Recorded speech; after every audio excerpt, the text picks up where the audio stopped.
Bonsoir à toutes et à tous. Je vois que vous êtes entrés dans la conférence. Si vous souhaitiez assister à la conférence Parlez-vous l'extraterrestre, vous êtes au bon endroit.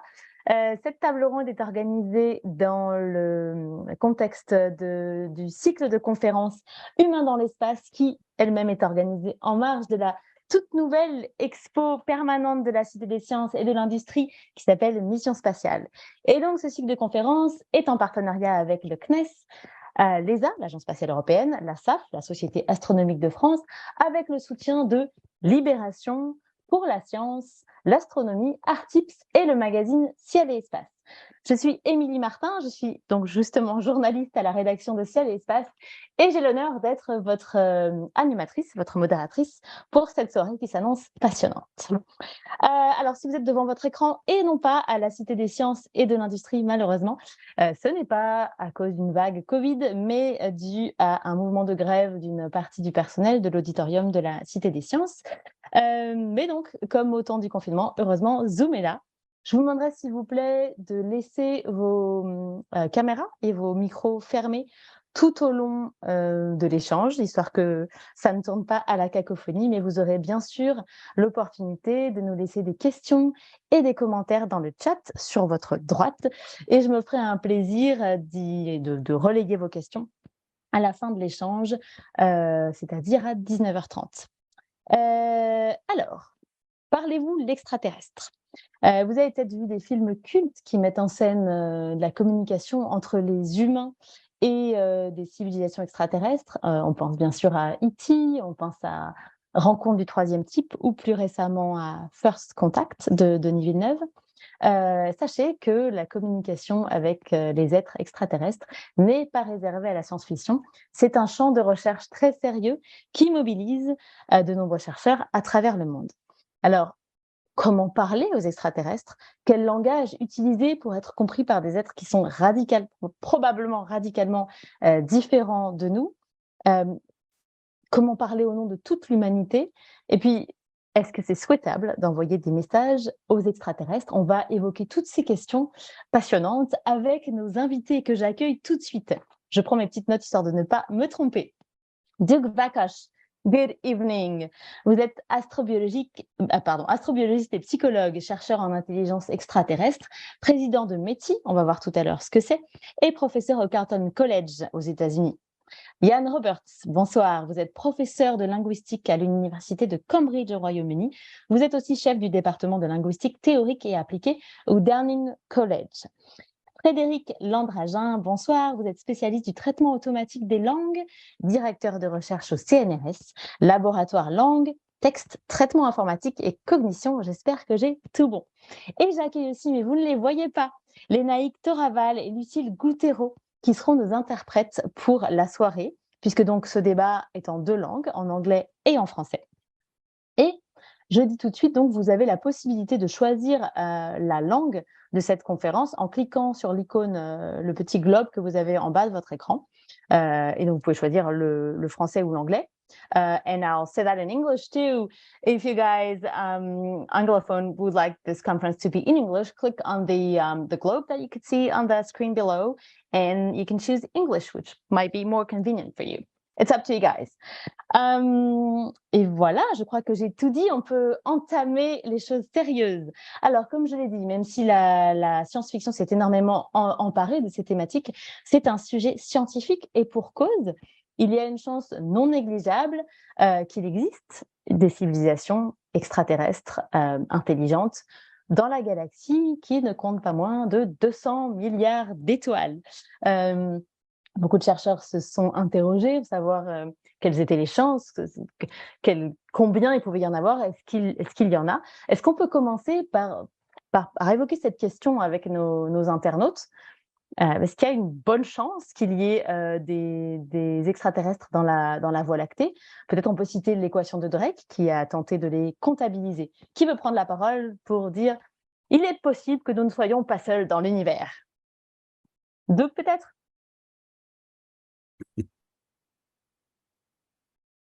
Sure. Well, the Drake equation was a way of estimating how many civilizations are out there.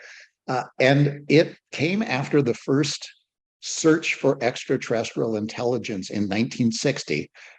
Search for extraterrestrial intelligence is called SETI, and it was a young astronomer from Harvard University named Frank Drake. And a few months after this first transmission, he gathered together a bunch of experts from around the world and said, what should we talk about at this conference? And so he went up to the chalkboard and he wrote out a series of items for the agenda for that meeting that have turned into what's now called the Drake equation. And it looks at what factors we need to consider to determine whether there's other life out there. So he identified 7 different things to look at. And some of them we really didn't know very well at all back in 1960, but we've come to know quite a bit. So the first terms of the Drake equation were simply how many stars are out there, what's the rate that stars form, and then once you have a star, how many of those, what fraction of those have planets orbiting them, and then if they do have a planet, are those planets habitable? What fraction of the exoplanets, planets orbiting other stars, have the environment suitable for life? Then when you have a planet where life could arise, what fraction of those does life actually have its origins and develop from? Once you have living creatures, what proportion, what fraction of the planets with living creatures go on to have intelligence? Then the 6th term, once you have intelligent beings, what fraction of those go on to create a technology that lets us send signals like the radio signals that we use to communicate with extraterrestrials? And then finally, the last term is the big unknown. What's the lifetime of a civilization in terms of how long they have been able to transmit? And so our lifetime is not just how long has our species, Homo sapiens, been around, but how long have we had the ability to communicate with the stars? And for us, it's about 100 years. That's how long we have had radio. So you multiply all of those terms together and you get an estimate of how many civilizations there are in our Milky Way galaxy. And the good news is that over the past 60 years, we have come to know a lot about some of those early terms. We now know something that Frank Drake didn't. You know, in 1960, you could look up at the night sky and see all these stars. We didn't know if any of them had planets. Now we know that virtually all of those stars have planets around them, and maybe 1 out of 5 is suitable for life to originate. So there's still a lot of questions as we go along about these other terms of the Drake equation, but it looks like there are a lot of places that life could be out there. And so the big question is, are they really out there? And if they are, how do we establish contact? And those are the questions that has driven SETI, the search for extraterrestrial intelligence, and then more recently, the reverse of SETI, which is METI, messaging extraterrestrial intelligence. C'est ça, donc vous avez effectivement donné la différence. SETI, on écoute en sachant qu'effectivement, potentiellement, nous ne sommes pas seuls. On écoute et on voit si on reçoit des messages, alors que METI, Messaging Extraterrestrial Intelligence, l'initiative, c'est d'envoyer des messages. Peut-être Yann ou Frédéric, vous voulez ajouter quelque chose sur ce point, il y a une chance non négligeable que nous ne soyons pas seuls et peut-être que ça motive vos recherches en linguistique et en langage universel pour parler aux extraterrestres. Oui, je peux prendre la parole ou Frédéric, est-ce que vous voulez? Non, allez-y Yann. Ok. Oui, c'est-à-dire que c'est évident qu'il y a une forte possibilité qu'il existe des extraterrestres dans notre galaxie. Ça, j'en suis convaincu. Mais il y a 2-3 questions qu'on peut y ajouter. D'abord, est-ce qu'ils sont capables de développer une civilisation basée sur la technologie? C'est-à-dire, est-ce qu'ils sont capables de découvrir la mathématique? Plus ou moins, parce que sans la mathématique, on peut rien faire en technologie. Et là, on est habitué peut-être à penser à la mathématique comme une sorte de langue ou langage.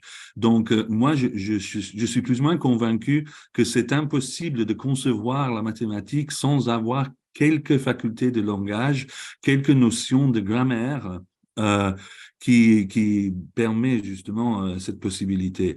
Donc, je suis convaincu que s'il y a des civilisations technologiques dans notre galaxie, ils auront une espèce de langue ou langage, ils auront la grammaire. Mais quelle forme cette langue ou grammaire peut prendre, ça, c'est une question qui est vraiment très difficile Bien sûr, auquel il est vraiment difficile de donner une réponse, bien euh, sûr. parce que Et on ça va y dépend de revenir tout à beaucoup l'heure, d'autres d'ailleurs. choses. Ouais. Bien sûr, on va y revenir tout à l'heure, hein, longuement, bien sûr, sur ce potentiel langage universel. Frédéric, vous vouliez ajouter Oui. quelque chose? Moi, je voulais vous poser la question des différentes, dans l'histoire, des tentatives de communication, peut-être au départ naïves, mais peut-être vouliez-vous ajouter quelque chose sur cette possibilité que nous ne soyons pas seuls et cet espoir que cela donne, ou pas d'ailleurs? Oui, ben, comme ce qui a été dit, hein, donc il y a une équation de Drake qui donne une approximation, mais c'est vraiment très très vague, c'est à la louche. Et donc, si on semble à peu près de plus en plus sûr qu'il existe une vie dans des exoplanètes et peut-être même plein de formes de vie, en revanche, on n'a aucune idée de la nature de cette vie. Et par exemple, bah, on le voit, nous, avec les animaux, les baleines, les oiseaux, même les chats et les chiens, avec qui on arrive à avoir un certain type de message, à communiquer un petit peu. Avec les baleines, on a beaucoup plus de mal, voire on n'y arrive pas. Et donc, ça nous mène à la notion d'intelligence technologique et pas uniquement une intelligence qui soit animale, comme on en voit énormément. Et ça nous amène à la notion de technosignature, c'est-à-dire qu'a priori, une planète où se serait développée une vie technologique émettrait une signature, des ondes radio ou autres, que l'on pourrait arriver à détecter. Si on regarde au bon endroit et au bon moment, ce qui est, voilà, ce qui est une autre histoire, on va dire. On va en parler, vraiment très intéressant. J'en profite, je me permets de dire que j'ai reçu Michel Mayor donc, à l'événement Explore Espace le week-end dernier. Et qu'il m'a dit, donc c'est Michel Mayor, prix Nobel de physique pour la détection de la toute première exoplanète en 1995, et qu'il m'a dit, il a dit à la fin de la conférence, nous saurons d'ici 10 à 15 ans si si nous sommes seuls ou pas dans l'univers. Évidemment, il parlait des formes de vie, pas forcément de vie intelligente, mais c'est quand même très intéressant. Moi, je ne peux que, je ne peux que partager mon enthousiasme d'être vivant au moment où on s'apprête peut-être à découvrir si, oui ou non, nous sommes seuls dans l'univers, au moins en tout cas au niveau des différentes formes de vie. Du coup, peut-être, n'hésitez pas à me dire, Doug, Yann ou Frédéric, si vous voulez dire quelque chose quand je parle, mais j'allais vous demander, et peut-être c'est pour vous, Frédéric, c'est pas récent que l'on essaye de communiquer avec les extraterrestres. Moi, j'ai même été surprise, hein, j'avoue, en préparant ce débat, de voir qu'il y avait des tentatives qui datent du 19e siècle et qui, comme ça, aujourd'hui, paraissent naïves, voire poétiques, mais qui avaient le mérite d'exister et de lancer, en fait, les tentatives. Oui, oui, et en particulier en France, il y a eu énormément de gens qui ont eu des idées comme ça. Alors, au départ, c'était un peu simpliste, c'est-à-dire on imaginait déjà que l'autre, il habitait soit sur la Lune, parce que bah, c'est la Lune qu'on a vue en premier, donc ça semble assez logique, soit un peu après sur la planète Mars, qui a fait l'objet de plein de fantasmes avec les soi-disant les canaux Canaux. qui ont été observés. Donc, on se disait, bah, il y a des aliens pas très très loin, donc on va essayer de faire un petit peu ce que eux nous montrent avec leurs canaux. Donc, on va dans le désert ou la forêt essayer de faire des messages énormes, par exemple en creusant des sillons, les remplissant de pétrole et mettant le feu. On se dit, Des voilà, lettres si de on feu vues arrive... depuis l'espace, quoi, c'est ça. Voilà, Ouais. exactement. Si on arrive à faire des grandes lettres, par exemple, SOS ou Oui. coucou, eh ben, ça pourra être vu de très très loin. Alors là où c'est naïf, entre guillemets, c'est que les gens qui ont imaginé ça en premier ont imaginé des messages écrits dans leur langue à eux, donc en Et français oui, ou en anglais. Et évidemment, ça semble quand même peu probable qu'un extraterrestre qui vit sur la Lune ou sur Mars soit un locuteur du français ou de l'anglais. oui, absolument. Bah, c'est très intéressant. On va parler en fait de l'évolution de ces communications. Je me permets juste de répondre parce que je vois Eléa qui dit pourquoi dans 10 ou 15 ans nous pourrons savoir si nous sommes seuls.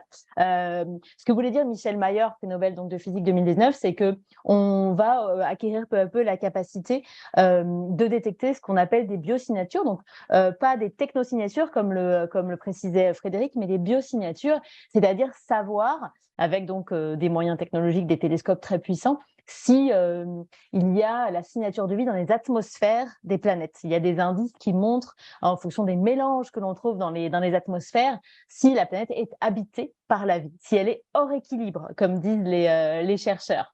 Voilà, est-ce que vous voulez rajouter quelque chose aux toutes premières tentatives? Sinon, j'allais aborder les tentatives suivantes qui sont les messages envoyés dans les sondes spatiales. Dites-moi, messieurs, si vous vouliez ajouter quelque chose avant ça. Bon, ben, une chose qui... Ah, Doug, please, go ahead. Yeah, if I could just add Yeah. a bit about why it is in 10 or 15 years that we'll be able to detect those biosignatures. The chemicals that we're looking for in the atmospheres of other exoplanets, we're just developing the capability now, for example, with the James Webb Space Telescope. But in 2029, the European Space Agency will launch a telescope called Ariel. And the focus of that mission is specifically to look at the atmospheres. Now, if you have a civilization that's just a little bit more advanced than us, as advanced as we'll be a decade from now, they would be able to look at Earth and see that we have microbial life, bacteria, microorganisms. And so Earth has been giving off signs of life for 2 billion years. But it's only the last century that we've been giving off technosignatures, the radio signatures. And so what that means is that the aliens already know we're here. And very recently, they got evidence there's also a technology. But it's a wonderful reminder, too, of how the way we search and where we search depends on our evolving science. So as Frederick was saying, in the early 19th century, everyone thought the moon is a very reasonable place to try to communicate. It's the closest body up in the heavens. But this was well before we knew that the moon had no atmosphere. So we didn't know that it was a very inhospitable place. But then we came to realize that, oh, the moon is so small that any gases that were there would go off into space and there would be a celestial body devoid of any atmosphere. But then we move out to Mars. It's a bigger body. We see evidence that there may be frozen water at the poles. So that now became the place that we look. Now we no longer think there's anywhere within our solar system that there could be intelligent life. So we have to go the next step. And that's going to other stars that may have planets around them. And so it becomes all the more difficult. You know, as Frederick said, there have been proposals to communicate by going to the forests, carving out big areas. And sometimes those proposals said, okay, maybe the aliens won't speak French or English or Swahili, but they will know mathematics. And so one of the great mathematicians of the 19th century, Carl Friedrich Gauss, suggested, tell them the Pythagorean theorem. So this is the idea that if you take a triangle and you square the length of one side and add the other two legs of it to it, a squared plus b squared equals c squared. That's something that aliens should know if they're mathematicians anywhere. In fact, that became the foundation for a message that METI International transmitted in 2017. But now, instead of sending pictures, we sent the numbers that correspond to that Pythagorean theorem. So even in the early days, there were ideas that, yeah, maybe natural languages won't work. But one of the proposals for going to the Sahara Desert, as Friedrich mentioned, was to put this canal in the shape of a circle. And in fact, it was that shape of a circle that was the first image that was on the recording that NASA sent out in 1977 on a spacecraft that included a message to any aliens. The hope is that mathematicians everywhere will know something about the elegance and simplicity of the circle. Ah, tout à fait. Ça, les messages de Pioneer et Voyager, il faut qu'on en parle un petit peu. Sur le point précédent, est-ce que l'un de vous, Frédéric, Yann et Doug, n'hésitez pas à lever la main, quoi, parce qu'on n'est pas ensemble, donc pour me dire je veux ajouter quelque chose comme ça, je le sais, si ça vous convient. Donc, c'est intéressant, on parlait de ça, donc ce que tu viens de dire, Doug, sur l'image du cercle. Les messages un peu plus récents, mais qui sont tout de même, qui nous paraissent naïfs aujourd'hui, ce sont donc les plaques envoyées à bord de Pioneer et de Voyager. Et que peut-être, Frédéric, tu peux nous montrer, si tu voulais peut-être partager ton écran sur ça, que les gens voient. C'est des plaques qui représentent, qui peuvent aujourd'hui nous paraître naïves. D'ailleurs, moi, je tiens à dire, mais il faudrait que les auditeurs voient l'image, qu'il y a quelque chose de très patriarcal. Ah, merci Frédéric, désolé de t'embêter. Vous allez voir quelque chose de à la fois naïf et j'ai envie de dire un petit peu patriarcal, parce qu'il y a donc voilà, comme vous le voyez, donc sur les sondes Pioneer envoyées en 72 et 73, qui donc schématisent où nous nous trouvons dans le système solaire et donc à quoi nous ressemblons. Vous voyez que c'est quand même très occidentalo-centré et puis légèrement patriarcal, puisque donc c'est monsieur qui fait le signe de paix, tandis que madame se contente d'être là. Donc c'est intéressant, mais au-delà de ça, qui marque quand même une époque, et le disque de Voyager contenait des sons, des hello dans plusieurs langues. Quelles étaient les chances? Alors c'est rigolo, je vais juste ajouter que des récents travaux ont montré qu'il y avait les chances qu'une civilisation capte ce message en fonction de la position des étoiles était quasi nulle. Je crois qu'il y a une chance dans 26 000 ans que Voyager 2 arrive à 2 années-lumière de Proxima. Enfin, en tout cas, les chances pour que ce soit capté sont quasi nulles. Mais en dehors de ça, si jamais une civilisation a été amenée à capter ce signal, y a-t-il une chance pour qu'un dessin comme ça, qui est complètement centré sur notre humanité, soit compréhensible et même compris comme un message? Peut-être que je peux commencer juste à propos de la plaque. Donc, effectivement, il y a une schématisation d'un homme et une femme. C'est pas forcément l'information la plus importante. C'est celle que nous, on voit parce qu'elle nous saute aux yeux, on connaît. Mais il y a surtout le positionnement de où on est par rapport à des pulsars. Il y a des notions de physique à travers des propriétés de l'hydrogène, et ça, du coup, c'est plus universel, et ça peut être le premier, disons, en tout cas, le premier point de communication. Après, effectivement, on voit deux humains. Ce qui est intéressant aussi, c'est qu'on voit la représentation de la sonde, et donc, ça donne la taille exacte d'un humain par rapport à celle de la sonde. En gros, on a un message qui repose sur un autre message. Je vous donne une représentation graphique d'un humain, et comme vous avez vu la sonde, où est la plaque, et ben, en plus, je vous donne les tailles. Voilà, ben ça, c'est exactement le principe que l'on va essayer de dérouler point par point, en partant, par exemple, comme Doug l'a dit, de géométrie, théorème de Pythagore et autres, pour essayer de dérouler tout un tas de connaissances que nous, on a. Oui, absolument. Doug et Yann, voulez-vous rajouter quelque chose sur les plaques, sur les tentatives de Pioneer et Voyager?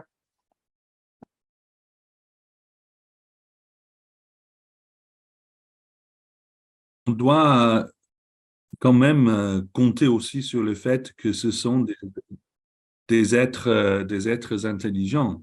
Donc, ils vont pouvoir, nous espérons, comprendre et décoder notre message. Et on compte aussi sur le fait que ça les intéresse, tout simplement. Il est possible que ça les intéressera absolument pas, ou bien que ils savent déjà qu'on est là et puis bon, on n'a pas ajouté beaucoup d'informations. Donc il y a toute une gamme de possibilités, mais je pense que quand même ce genre de plaques peuvent ajouter quelque chose, peuvent donner quelque chose, s'il s'agit de communiquer avec des êtres vraiment intelligents, qui pourraient d'ailleurs non être, je voulais ajouter tout à l'heure, Oui. on doit aussi considérer la possibilité que les intelligences avec lesquelles on entre en communication ne sont plus des êtres biologiques, mais ils sont devenus des espèces de super-ordinateurs et ils ont pu downloader toute leur intelligence dans une espèce de robot, peut-être un robot immortel ou une groupe de robots immortels. On peut peut-être maintenant, avec le développement de l'intelligence artificielle, commencer à penser que la phase de l'intelligence biologiquement basée sur la biologie est une phase du développement de la civilisation et on va bientôt passer à une phase où tout est encodé en des microprocesseurs, enfin. Ouais. C'est Oui, possible. tout à fait sérieux, puisque ce sont des initiatives qui sont déjà à l'étude sur notre planète, de télécharger notre cerveau sur des micropuces. Ça fait peur comme ça, vu d'ici, mais effectivement, on peut imaginer qu'une civilisation qui soit très en avance sur la nôtre en soit là, pour le meilleur ou pour le pire, je ne sais pas. Et donc, je vois les questions. Alors, je ne peux pas toutes y répondre maintenant. On fera donc à la suite. Hein, vous avez posé tous des très bonnes questions. Je rebondis sur une question sur le message va mettre très très longtemps à arriver.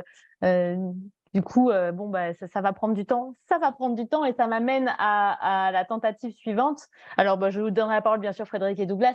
Le fameux message d'Arecibo que peut-être, chers internautes, vous avez en tête en 74, donc une équipe menée par Frank Drake et Carl Sagan envoie un message.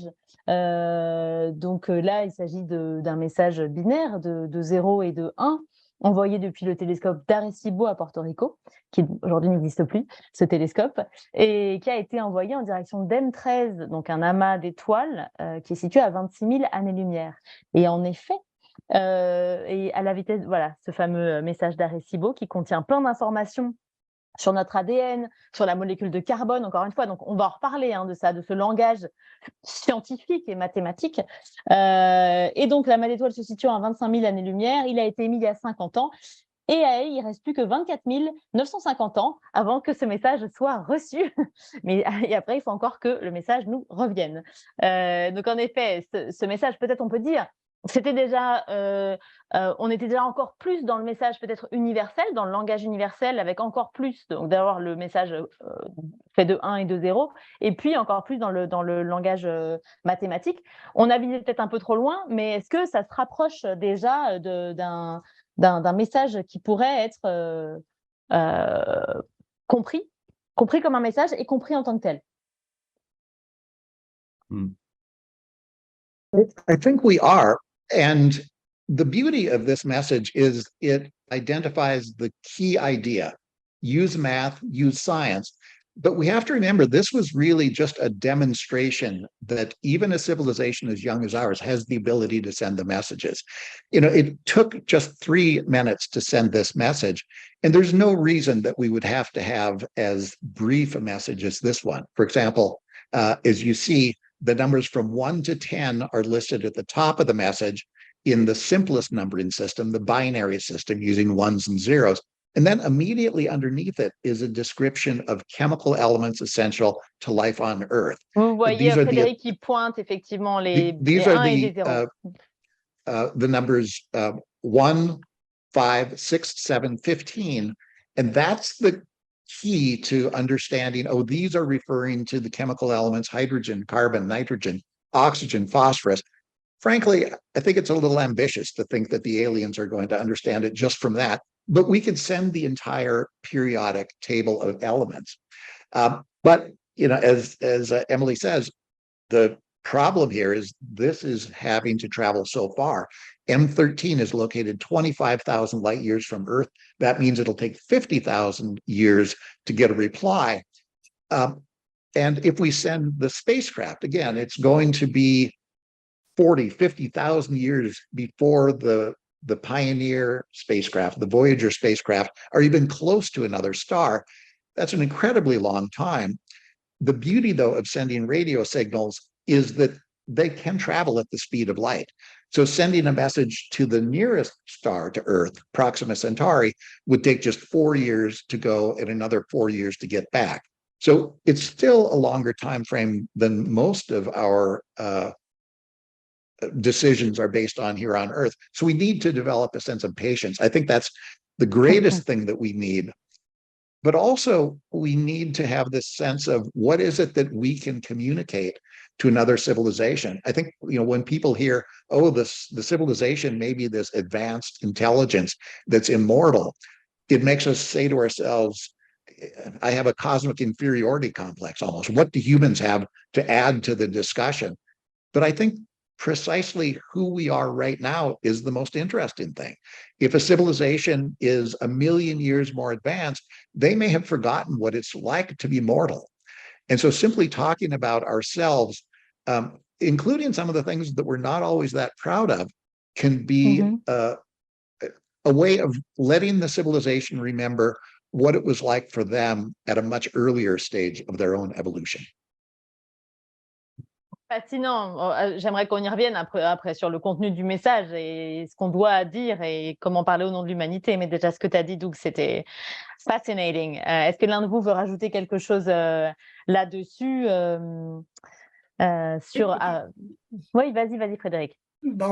En fait, entre la sonde qui était accolée, enfin la plaque qui était accolée à la sonde, donc qui est un objet physique qui se déplace donc comme un objet physique, c'est-à-dire très lentement, et un message que l'on envoie par radio, comme c'est le cas avec le message de Arecibo, on gagne énormément, alors en temps, mais aussi en couverture.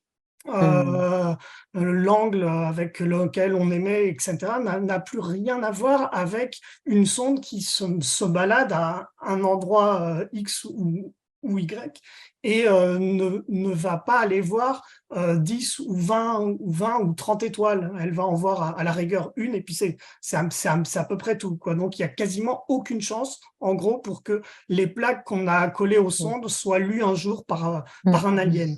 Par contre, les messages que l'on envoie en radio, là, il y a peut-être un peu plus de probabilité que ça arrive. En tout cas, ça, c'est à peu près sûr que ce soit capté. Ça, on n'en sait rien.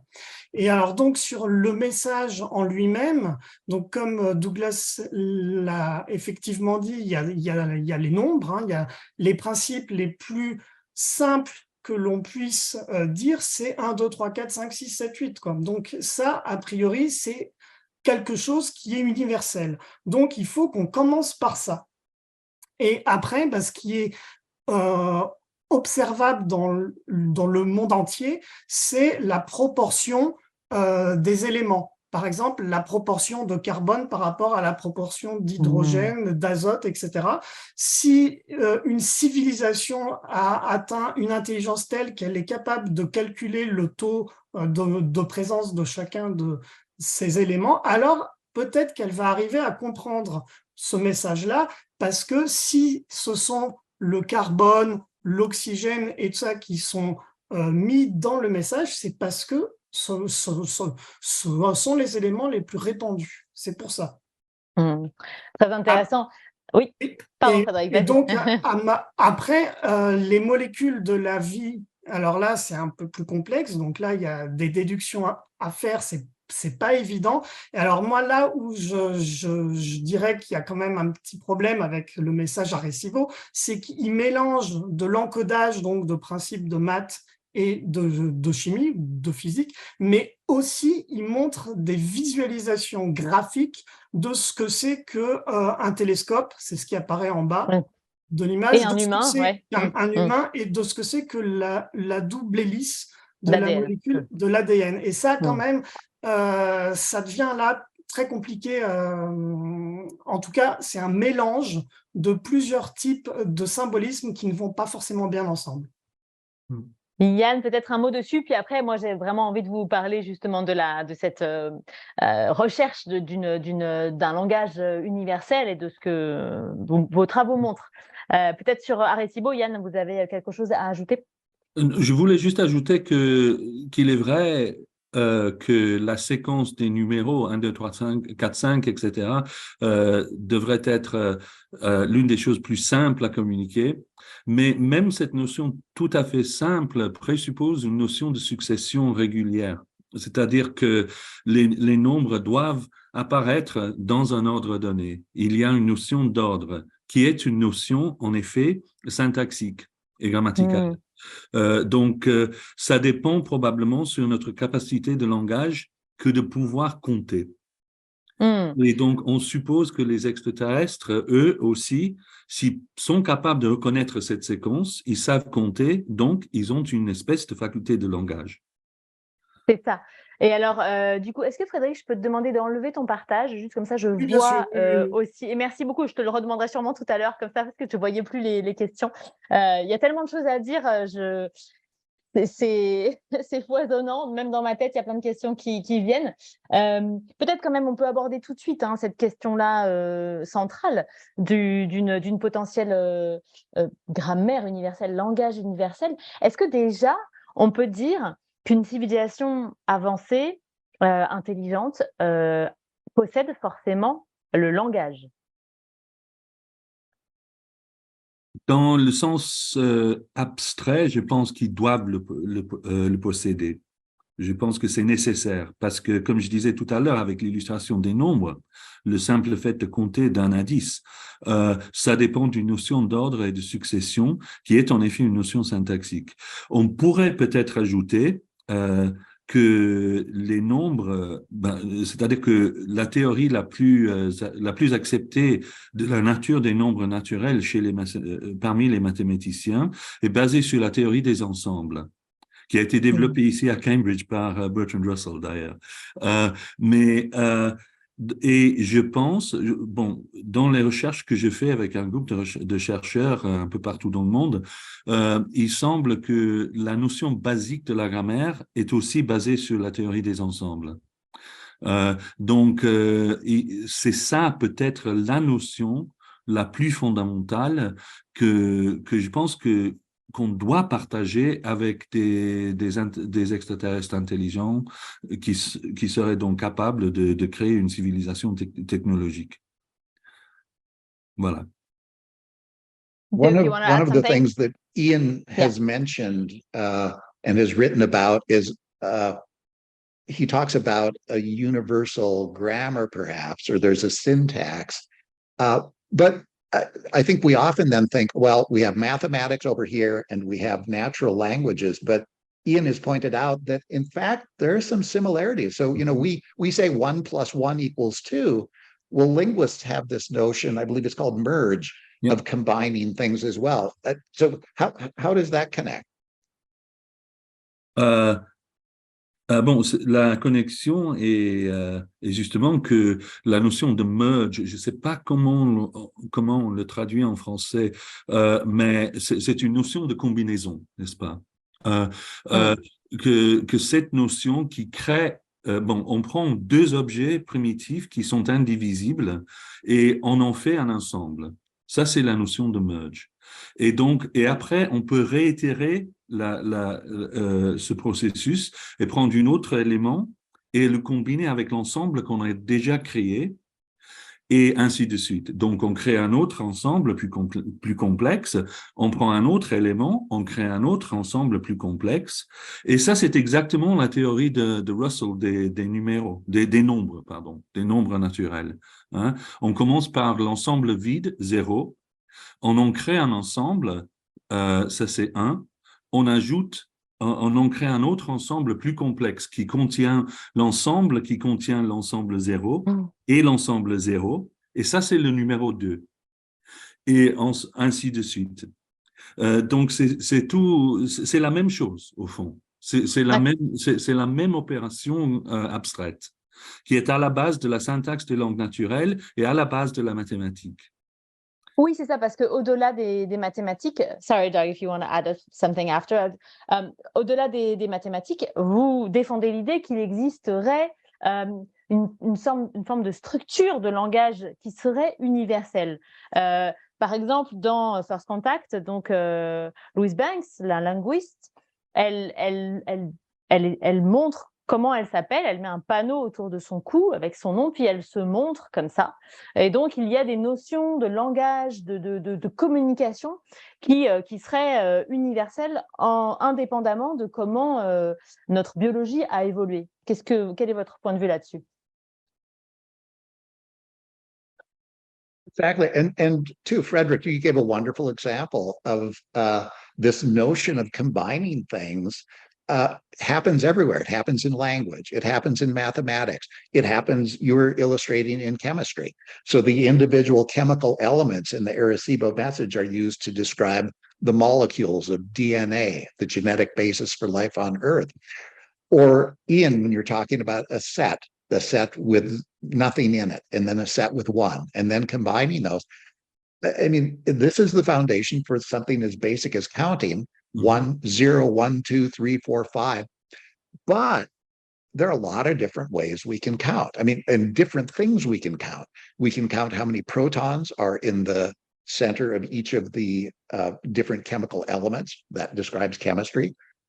We can count in a way that the Italian philosopher Fibonacci talked about years ago, where you add two numbers together. So you add the 0 and 1 and get 1, then add 1 and 1 and get 2, 1 and 2 and get 3, 2 and 3, you get 5. And those numbers actually, as we look at the universe, they're built into the fabric of the universe. We see them in the spiral of the Nautilus shell, spiral of spiral galaxies. So these are objects that we humans view as beautiful. So maybe something as simple as counting in a very precise way can actually be a way of telling the aliens something about our human aesthetics. So I think the key is always, which part will the alien understand? You know, the beauty of sending a space probe, as you said, Frederick, you've got something in your hands. You've got something concrete you can point to. The challenge with sending a radio signal like the Arecibo message is, what do you point to? So when we sent a message several years ago, we point with the only thing that we and the aliens have in common. They don't have a plaque. They don't have a piece of metal in their hands, but they have the radio signal. So we use that to introduce the notion of time by sending pulses of different duration. We introduced the idea of frequency of radio by sending at different frequencies, then talking about that. So it's more limited what we can say in the early stages. But I think the important thing is to say a few things in much greater depth than the Arecibo message. Again, it's a demonstration. But the principle is good. Now we just have to do more elaborated versions of it. Donc, le langage universel, si j'écoute, j'entends tout ce que vous dites, c'est quand même le langage mathématique. Ce serait la pierre de Rosette, ce serait les mots, ce seraient issus du langage mathématique. I hope so. Maybe. I think that we have to come to this whole project with some humility.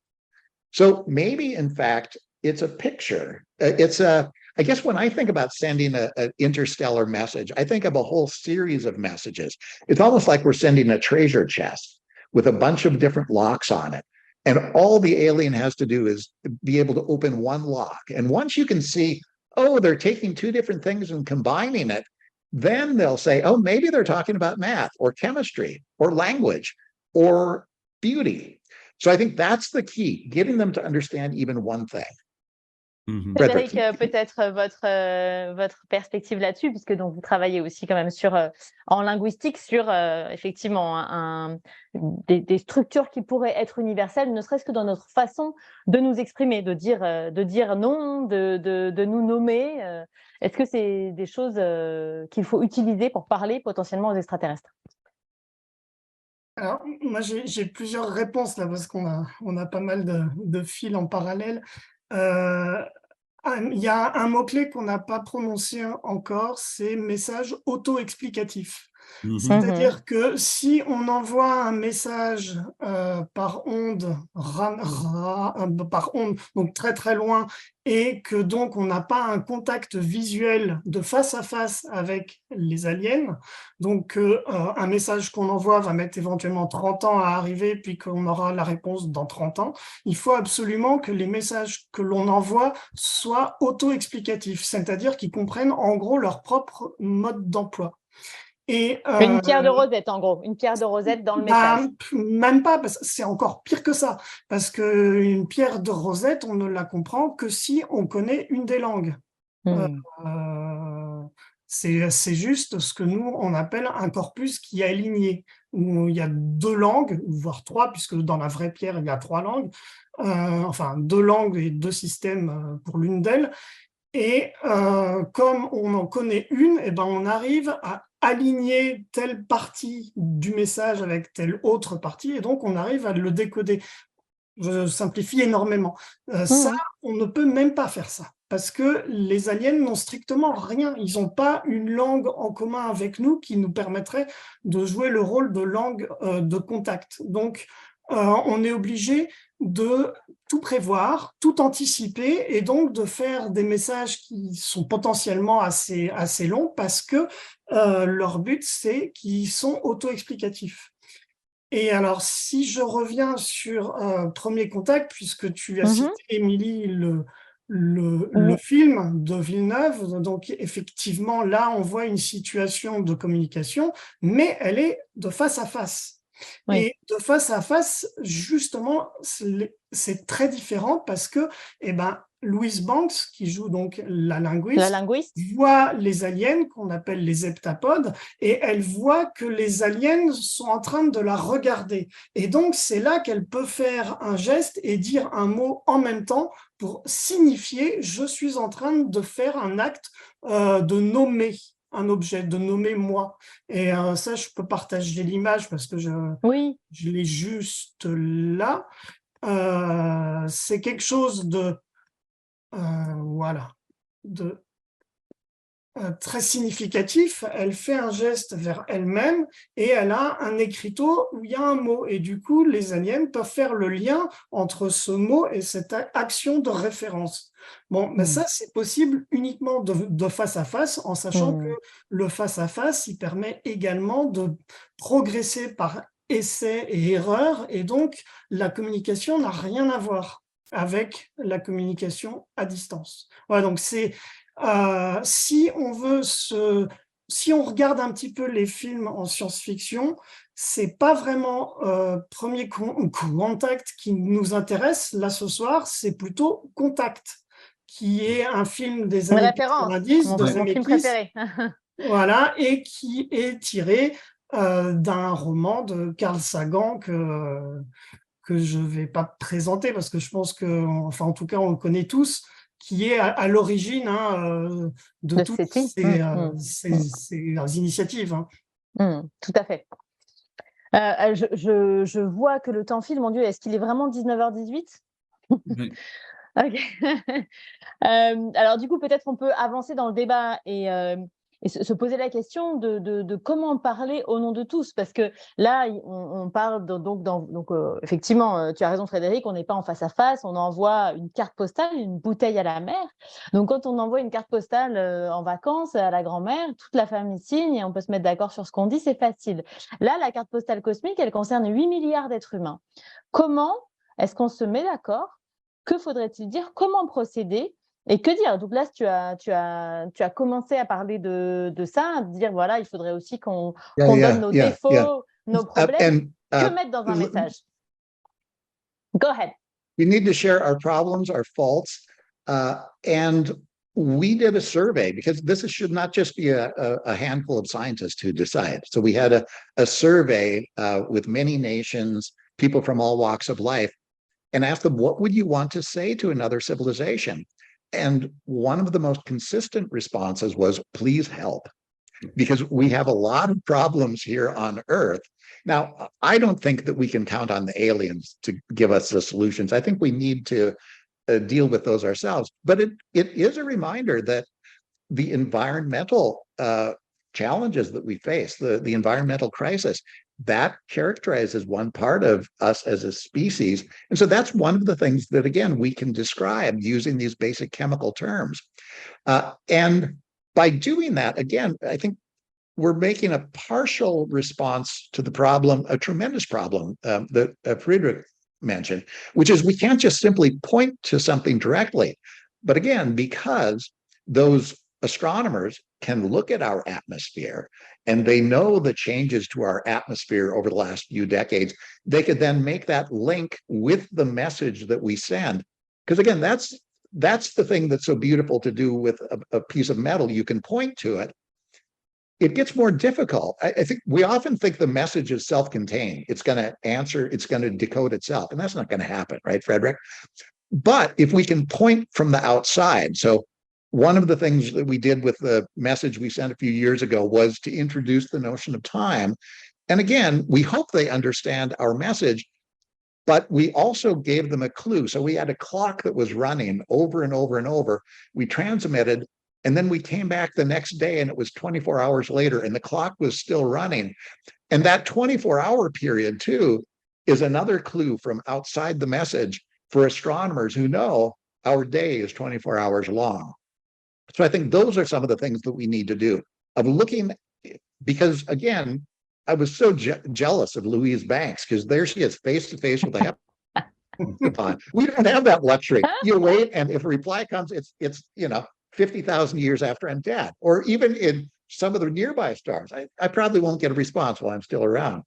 But that's one of the big challenges. As we send out a message, it's really not on behalf of ourselves. It's also to engage future generations. And so we need additional input on what do people really want to say. Sur ce point, sur comment parler au nom de l'humanité, Yann et Frédéric, avez-vous des choses à ajouter? Moi, personnellement, je n'ai pas grand-chose à ajouter à ce qu'a dit Doug, mais je pense, Doug, vous en savez plus que moi de ça. Il y a des protocoles chez les Nations Unies, n'est-ce pas, pour ce qu'on devrait faire dans la situation où on reçoit un message. C'est ça, c'est en cas de réception d'un message, il me semble. Donc, il n'y a pas de protocole. Enfin, il me semble, hein, Doug, you cut me if I'm wrong, but je veux dire, il n'y a pas de protocole d'envoi de yes, there are messages. protocols. The International Academy of Astronautics, International Institute of Space Law say that there should be a lot of discussion, international discussion before sending a reply. And that is going to happen. If we really do detect a civilization, now we can go to the United Nations and they're going to take it to the Security Council, General Assembly. We are going to have global input. The challenge is today, when we don't yet have definite proof that there's out there, to get that kind of discussion. And so the goal should not be to send the perfect message that represents 7 billion people. We can't do that. But each message we send should be better and more inclusive.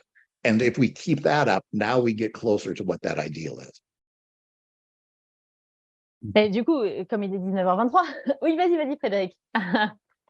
Oui, à ce propos, donc il y a des scientifiques qui ont signé une espèce de moratoire pour dire il ne faut pas envoyer de messages tant qu'on n'est pas tant qu'il n'y a pas un consensus sur qui parle au nom de qui. Et en fait, la principale peur que ces gens ont, c'est qu'en envoyant des messages, on signale notre position, et donc, si les aliens sont agressifs, eh ben, ils risquent de nous exterminer. C'est en gros le principal argument. Et en fait, cet argument, il ne tient pas très très longtemps, parce que comme on l'a vu au début avec les notions de techno-signature et de bio-signature, de toute façon, on émet, qu'on le veuille ou non, on émet un certain nombre d'informations qui sont détectables. Alors ça, je pense que Doug va intervenir là-dessus, ou même Yann. Très intéressant, c'était ma question suivante. Alors c'est vrai qu'on émet, mais on n'émet pas intentionnellement, de façon puissante, un message à une civilisation donnée. Et c'était le message, hein, donc le moratoire est même de plusieurs scientifiques, notamment de Stephen Hawking, qui a donc fait savoir au monde entier, mais surtout ne nous soyons discrets, ne nous faisons pas visibles dans la galaxie. Et il a pris comment dire, le parallèle avec ce qui s'est passé pour les Amérindiens quand les Européens ont débarqué en Amérique. Ça va mal se terminer. Donc, Doug, je sais que sur ce point-là, et sans doute Yann aussi, tu as une réponse, ou en tout cas, toi, tu penses que s'il devait être vilain avec nous, ce serait déjà le cas. Sure. Well, yeah, if aliens want to harm us, maybe they're paranoid, maybe they want to destroy any life that could be competition. Well, if that's the case, they've had 2 billion years to come here, and they haven't. So I'm not worried. Again, any civilization that has a spacecraft that can come to Earth can pick up our radio and TV signals. So we are not letting ourselves be known for the first time.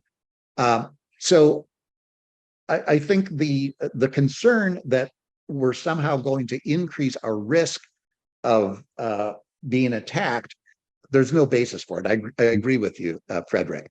But then people might say, well, if they already know we are here, why do it? Why bother? And so what we're trying to do at METI International is to solve this question that the physicist Enrico Fermi asked in 1950. Where are they? If there are aliens, why haven't we encountered them? And so at METI International, we're testing one response to the Fermi paradox. It's called the zoo hypothesis. Maybe, in fact, the aliens... Je te coupe juste pour qu'on explique un peu plus le paradoxe de Fermi. C'est-à-dire que si on fait l'hypothèse qu'il y a d'autres civilisations, vu la jeunesse du système solaire, il y a eu des milliards d'années pour que les extraterrestres... If a civilization exists, it seems like we should have evidence. We should have already picked them up with radio. I mean, so we don't need a civilization to travel faster than the speed of light. Our Milky Way galaxy is 100,000 light years in diameter. If they travel 1/10 of the speed of light, they could go from one end to the other end in 1 million years. So if there's a really long-lived civilization, even though we can't travel between the stars, maybe they could. And so Fermi was saying, well, if there are so many civilizations out there, isn't it strange that none of them have come to Earth? And so we say it is a little strange. And so what that might mean is there is no one. So that's possible. It's also possible that, the Drake equation missed one thing, because it talks about how many civilizations there are, but it doesn't talk about their motivation. Maybe every civilization out there is doing what we're doing. They have this wonderful SETI program. They're listening for signals, but no one is transmitting. And so maybe it's the younger civilization like ours that has to take the initiative. Maybe they're saying, show us you've got some skin in the game, and you send us a message, we'll send something back. Sometimes people talk about SETI as an attempt to join the galactic club. What I find so strange is no one ever talks about paying our dues, or even sending in an application. That's what we're trying to do with METI International. And we hope they say, okay, we'll give you provisional membership. We'll see how it works. There you go. Il y a plein de questions dans le chat. J'ai quand même une dernière question personnelle. Comment dire? On prend le risque aussi, donc on prend le risque effectivement de s'exposer à des êtres hostiles, ok, c'est une chose, mais on prend aussi le risque comment dire, de savoir ou de comprendre qu'on est seul. Est-ce qu'on ne s'expose pas à cette solitude cosmique, et qu'est-ce que ça voudra dire si on n'a pas de réponse? Admettons qu'effectivement on envoie des millions de messages aux voisines du Soleil et qu'on puisse espérer, on puisse être en droit d'espérer une réponse, et qu'on n'ait rien. Qu'est-ce que ça voudra dire?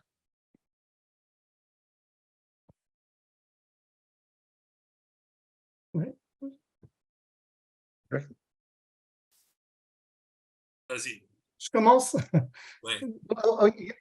En fait, c'est un peu la remarque de l'écrivain de science-fiction Arthur C. Clarke, qui a dit que la réponse à la question « est-ce qu'il existe une autre vie que la nôtre ?» enfin, une autre vie alien, que la réponse soit oui ou non, c'est terrifiant, parce que si c'est oui, on n'y arrive pas, on communique pas, c'est frustrant à un point incroyable. Et si la réponse c'est que nous, on est seuls sur Terre, eh ben, ça veut dire qu'on a des problèmes de conscience à se poser parce que on a une responsabilité absolument gigantesque qui nous revient à nous. Oui, tout à fait. I think so.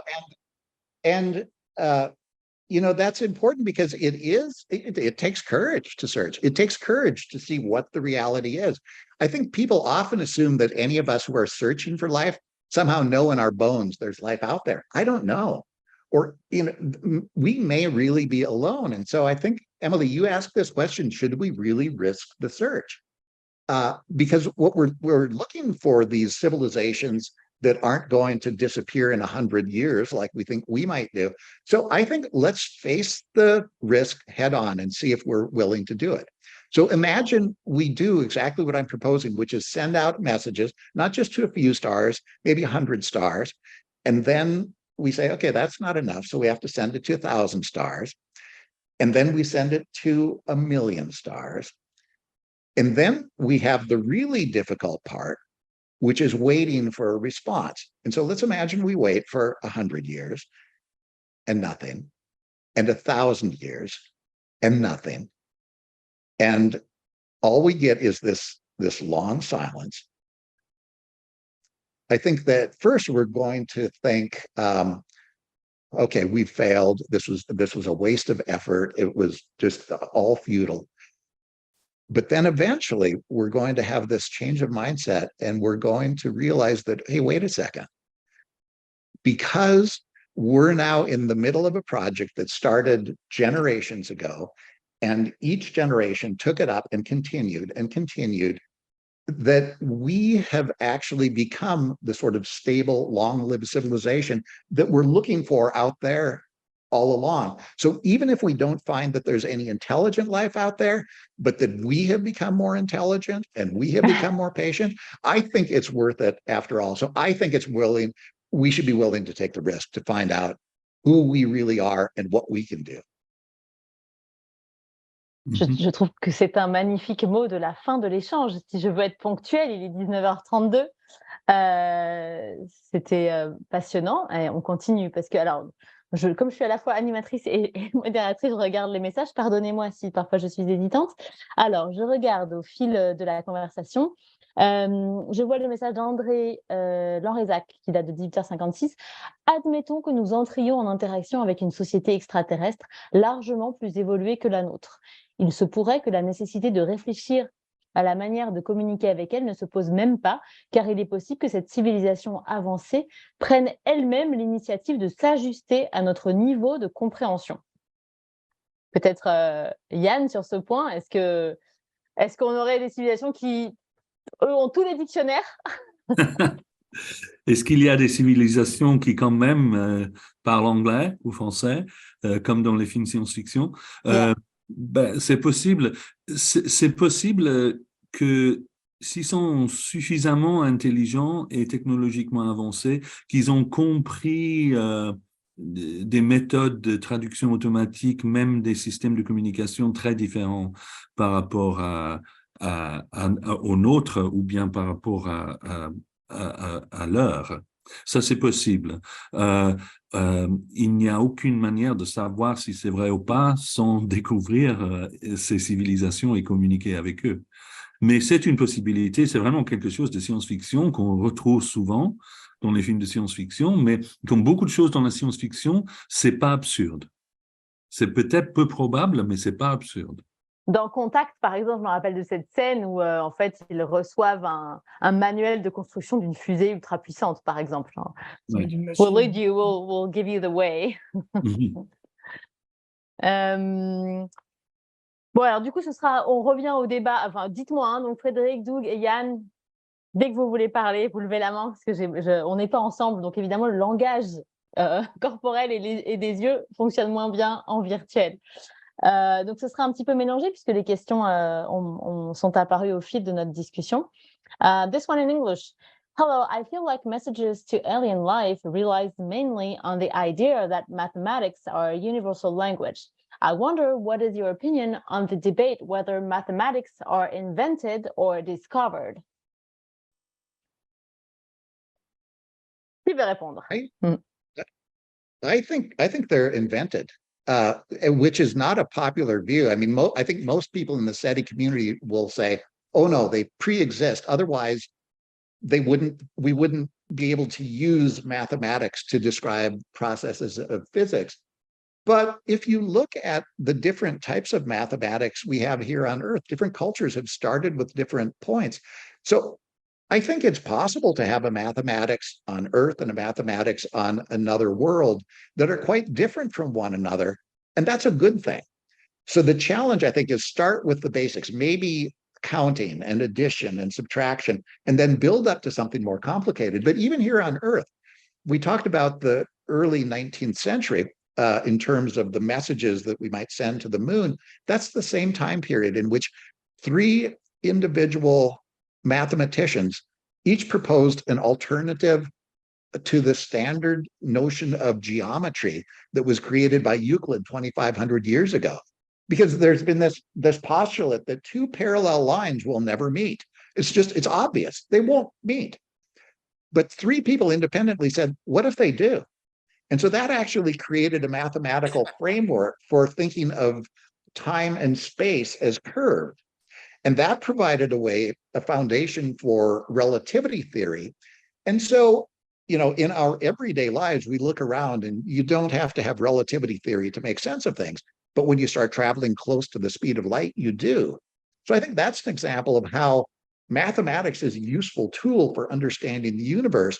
But if you start with different assumptions, you get a different understanding. My hope is that even our terrestrial mathematics could teach an alien something, even if they're much more sophisticated and long-lived, because we've got our own starting point. So we may provide some unique insights even to a very advanced extraterrestrial. Ça amène à la question suivante que je vois de Nate. Bonjour, est-ce que les projets d'envoi de messages se sont posés la question de qu'est-ce qu'on ne peut pas dire? Alors du coup, c'est vrai qu'on peut revenir sur les messages qui ont déjà été envoyés, hein, et la question se poursuit. Je comprends que ces projets partent de l'espoir qu'il y a bien de la vie autre part que sur Terre, mais dans ce cas-là, pousse-t-on l'idée à fond en se demandant si quelqu'un reçoit ce message, il ne doit pas pouvoir savoir ça sur l'humanité, car ça nous mettra en danger, par exemple.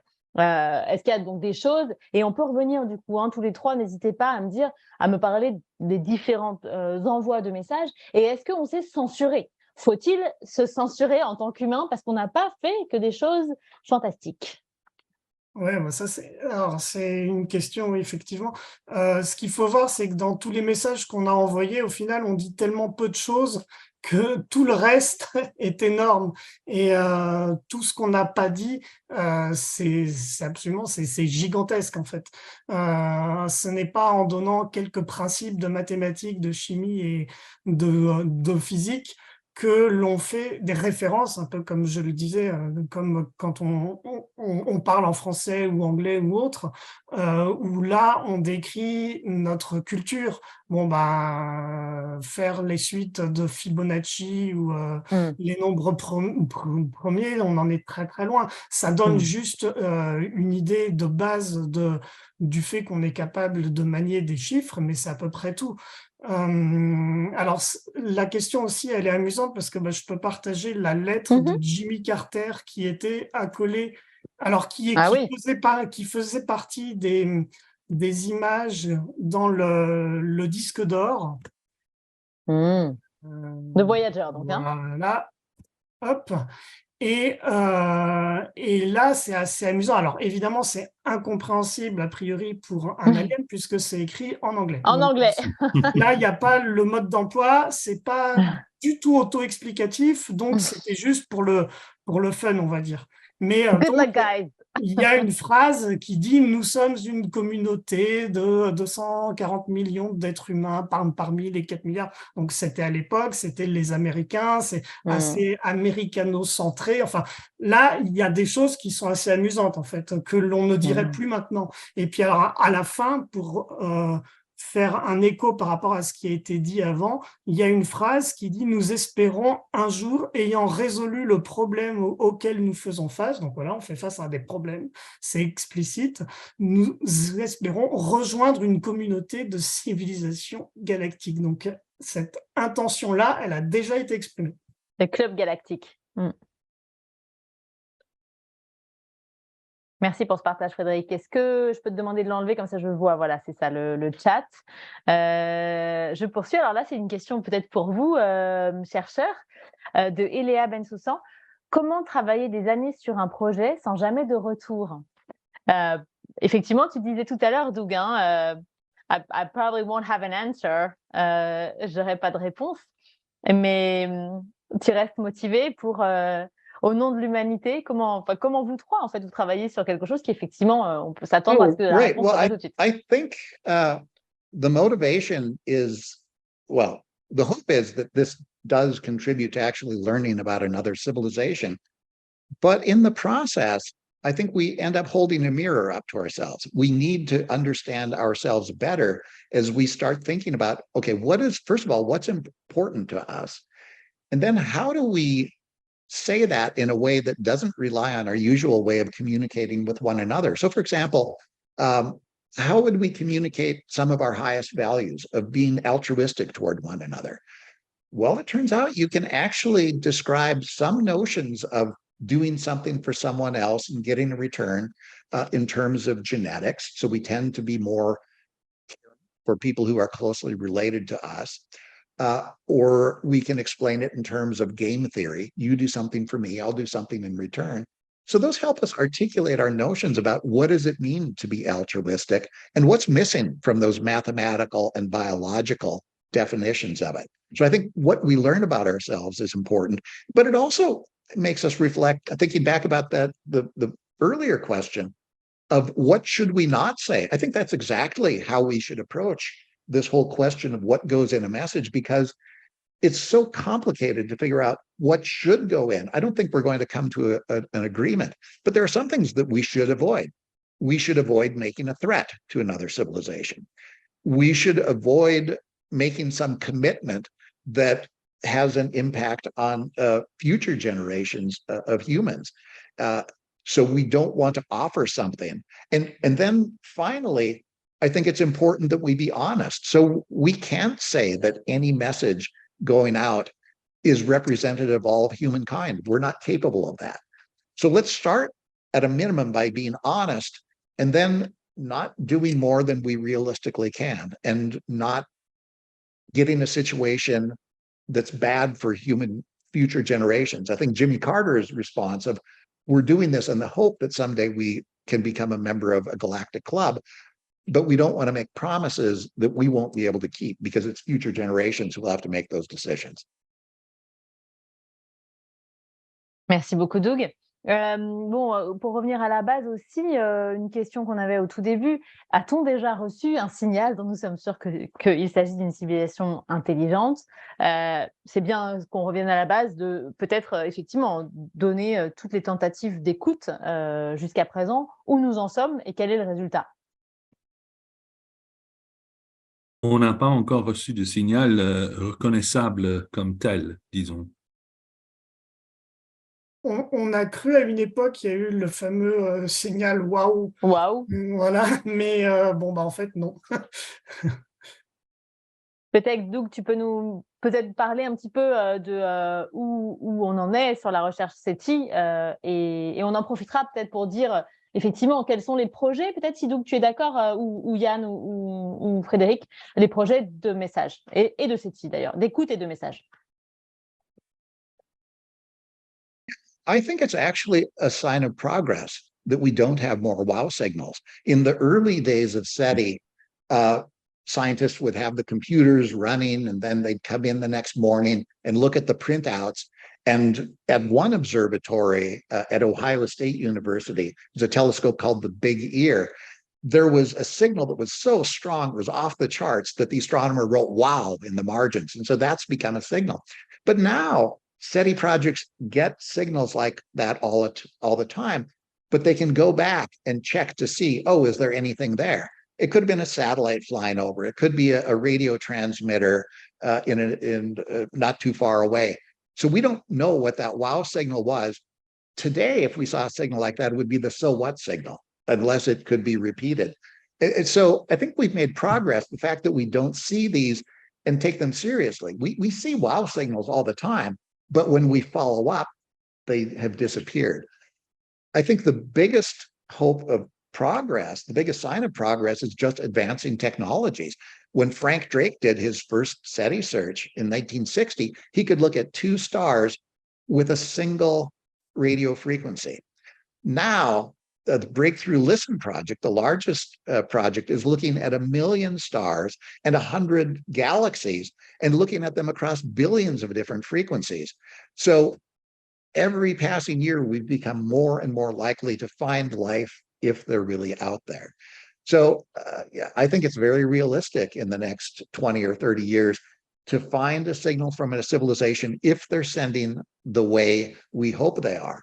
But again, the possibility is that they're waiting for us. And so that's why at METI International, we think at the same time we keep listening, we should also start transmitting.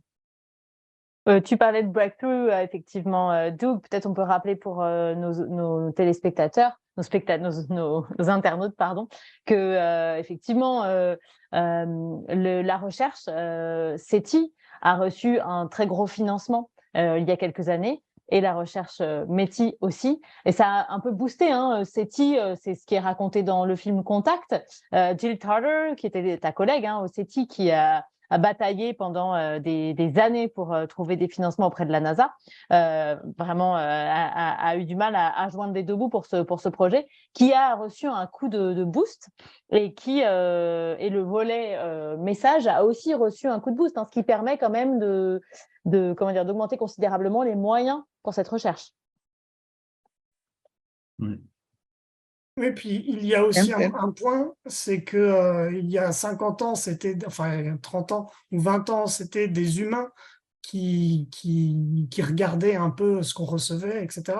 Maintenant, c'est des logiciels qui sont implémentés avec les dernières techniques de l'intelligence artificielle qui font ça et qui le font beaucoup plus efficacement que des humains. Donc, on a aussi ce progrès-là, en fait. L'IA a fait énormément de bien dans plein de domaines. On va reparler. Doug, you wanted to add something?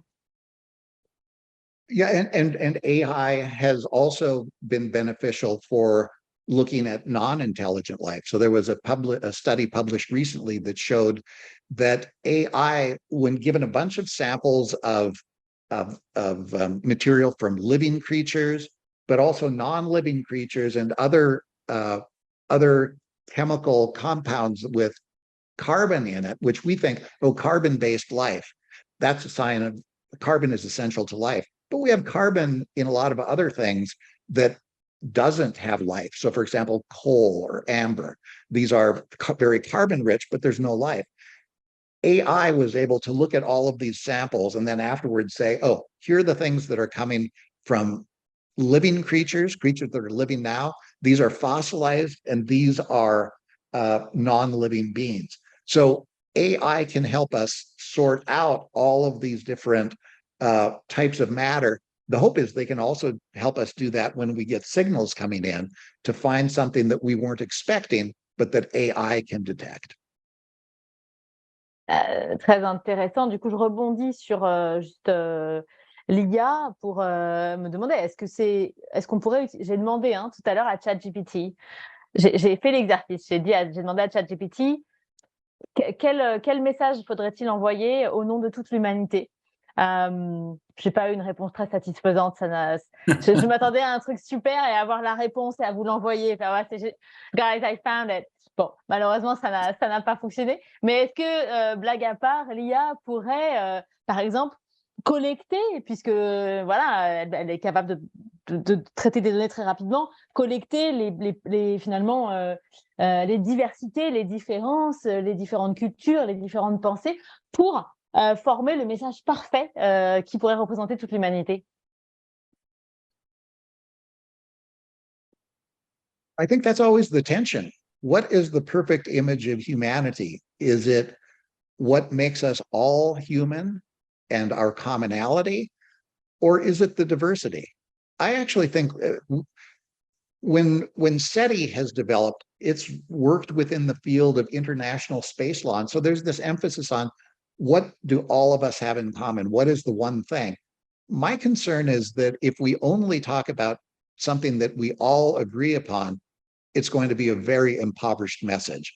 That I think the best thing about humanity is that we don't have a unified message.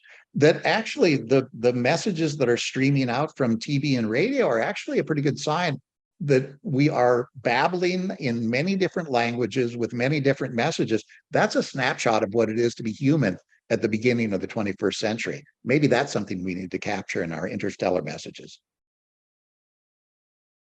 Yann et Frédéric, soit sur le message, le contenu, soit sur l'utilisation de l'IA pour le concevoir. Non, moi je suis plus dubitatif, mais pour l'anecdote, il y a 20 ans, il y a eu un message qui a été envoyé. Alors, je ne sais plus où exactement, à l'époque, on ne connaissait pas les... Enfin, si, peut-être on connaissait déjà quelques exoplanètes, mais en tout cas, qui a été envoyé.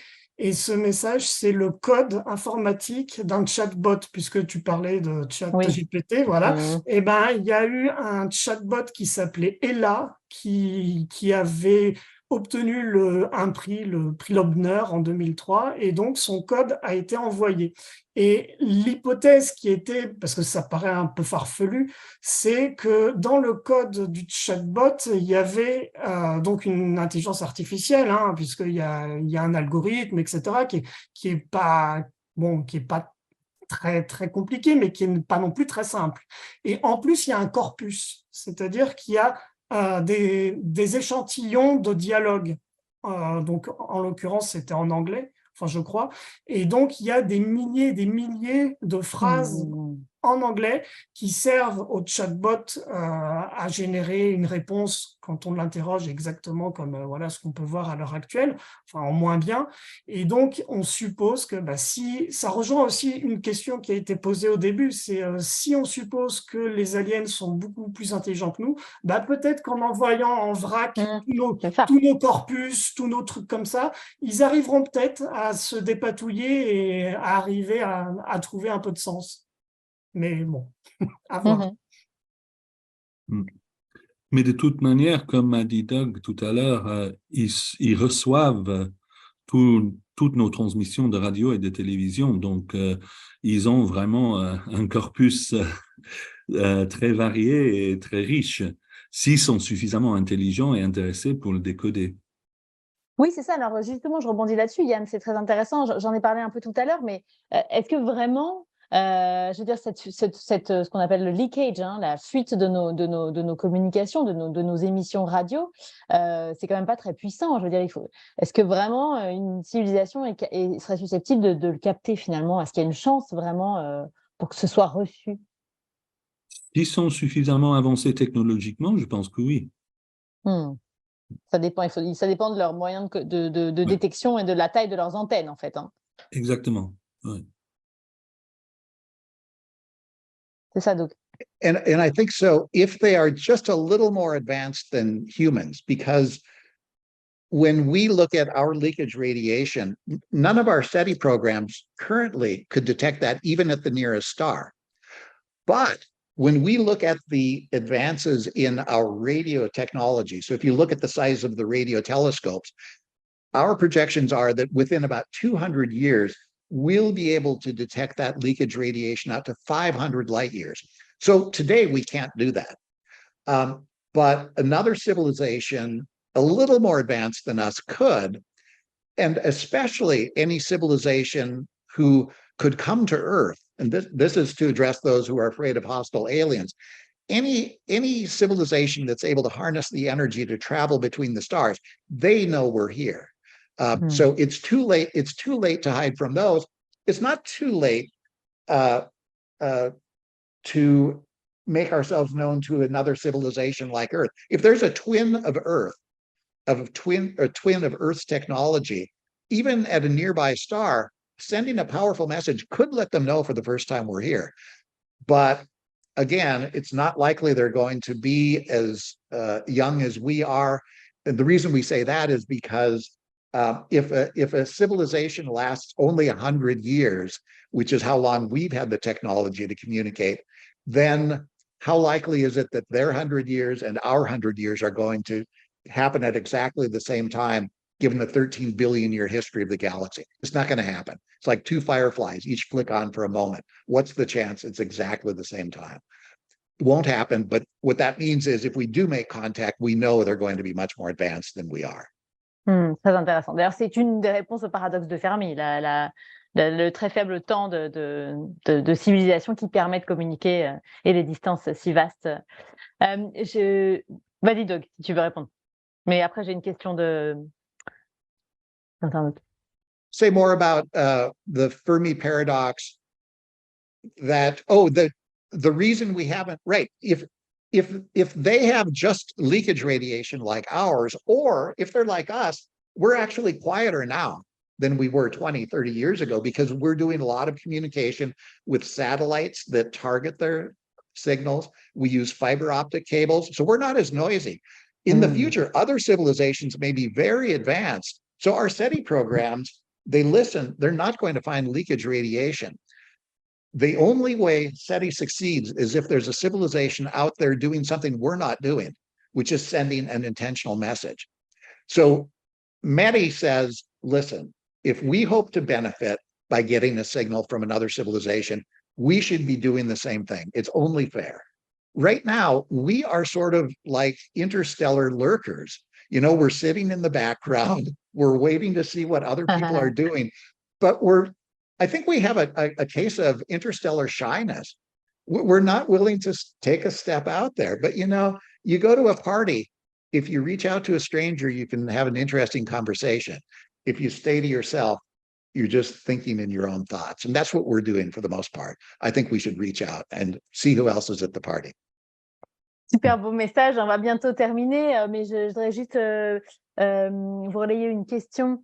Peut-on savoir comment on devient exobiologiste et du coup, comment, en fait, chacun d'entre vous, parce que vous avez tous les trois des métiers absolument fascinants, comment on devient exobiologiste, linguiste, spécialiste d'un langage universel? Est-ce que vous pourriez peut-être chacun dire à nos auditeurs, nos internautes, comment vous en êtes arrivé là à potentiellement être les personnes qu'on va appeler, à être les Louise Banks qu'on va appeler si jamais des extraterrestres pacifiques débarquent? Yann? Pour moi, j'arrive là à partir de la théorie linguistique parce qu'un aspect important, une question importante en théorie linguistique est la nature des grammaires ou langues possibles. Et évidemment, on peut faire des recherches sur cette question en collectionnant les langues terrestres et en les déchiffrant, etc. On peut regarder les systèmes de communication des animaux terrestres, mais on peut aussi penser à la possibilité de communication avec d'autres intelligences en dehors de la Terre. Et là, je pense qu'on arrive aux limites de la question des grammaires et langues possibles. Donc, c'est pour ça que je suis arrivé là, personnellement. Très intéressant. Frédéric, peut-être, et puis après, on écoutera Doug. Oui, alors en théorie, pour faire linguiste, il faut faire des études supérieures à l'université, ça c'est à peu près clair et net, et si possible, une thèse de doctorat. Parce que bon, les postes de linguiste, en gros, c'est enseignant-chercheur et chercheur, donc soit à l'université ou dans des instituts de recherche. Et moi, c'est pas exactement ce que j'ai fait, parce que moi, à la base, je suis plutôt un matheux, en fait. J'ai fait maths sup, maths spé et une école en informatique, et qui m'a amené à m'intéresser au traitement automatique des langues et donc aux langues. Voilà. D'accord. Donc, c'est un parcours qui est aussi possible. And Doug, how did you become such a great figure of SETI and METI? You know, I was interested. I was interested in aliens when I was in high school, and that's when I created my first interstellar messages. But the question I asked is, you know, what kind of job could I get doing this? So I went to college. I imagined I would become an astronomer, but I realized I am not as interested in stars. I'm much more interested in people. So I became a psychologist. And part of the reason was to think, as we send messages, what's more important than to tell them what it is to be human? And that's what psychology is. I think my advice would be, if you want to study aliens, if you want to be an exobiologist, an astrobiologist, also study something here on Earth that's very concrete. That also gives you job security. So I can talk about the psychology of humans. We know that very well, but it's also a good foundation. So the bottom line is that think about what you're most passionate about. Maybe it's biology, maybe it's astronomy or geology or linguistics or sociology. Do it and do it really well. And then spend a little bit of your time thinking about, what if there's alien life? What might it be like for them out there? Magnifique, merci beaucoup. Et il est 20h pile, c'est extraordinaire. Je vous remercie beaucoup, Frédéric, Doug et Yann, pour cet échange que j'ai trouvé passionnant. J'ai moi-même appris plein de choses alors que j'avais déjà écrit plein d'articles sur le sujet. J'espère vraiment qu'on aura l'occasion de vous voir déchiffrer un langage extraterrestre dans pas longtemps. En tout cas, je le redis, enthousiaste à l'idée qu'on ait la réponse à y a-t-il d'autres formes de vie ailleurs dans pas si longtemps. Mesdames et messieurs, vous étiez nombreux à écouter cette conférence virtuelle. Vous pouvez donc revoir cette conférence et les conférences passées sur le site de la Cité des Sciences et de ce cycle de conférences. Et vous avez eu dans le chat plusieurs ressources pour aller plus loin. Voilà, je vous remercie beaucoup à toutes et à tous. Je vous souhaite une bonne soirée et je vous souhaite une bonne nuit à rêver aux extraterrestres. Pacifique. Merci beaucoup. Merci. Merci. Thank you very much. Merci à tous. Merci. Au revoir. Au revoir. Au revoir. And